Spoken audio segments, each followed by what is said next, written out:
ആദ്യമായിട്ടൊരു കാര്യം, എൻ്റെ ചാനൽ നിങ്ങൾ ആദ്യമായിട്ടാണ് കാണുന്നതെങ്കിൽ എൻ്റെ ചാനൽ സബ്സ്ക്രൈബ് ചെയ്യുക. വീഡിയോക്ക് താഴെയുള്ള ലൈക്ക് ബട്ടൺ പ്രസ് ചെയ്യുക. അപ്പോൾ നമ്മൾ ഇന്നുള്ളത് എവിടെയാണെന്ന് വെച്ചാൽ കൊച്ചിയിലെ വടുതലയിലെ ജെട്ടി റോഡിലുള്ളത്. ജെട്ടി റോഡിൻ്റെ എൻഡ് എന്ന് പറഞ്ഞാൽ വളരെ മനോഹരമായൊരു കാഴ്ചയാണ്. ഈ എൻഡിൽ, ജെട്ടി റോഡിൻ്റെ എൻഡിലേക്ക് വന്നാൽ ആ കാഴ്ച ഇങ്ങനെ കണ്ടുകൊണ്ടിരിക്കുകയാണ് നമ്മൾ.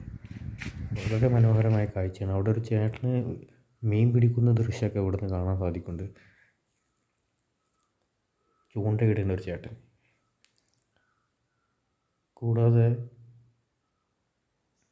നല്ലൊരു മനോഹരമായ തീരം തന്നെയാണ്. അതിൻ്റെ ഒരു കാഴ്ച തന്നെയാണ് വളരെ നല്ലൊരു കാഴ്ച.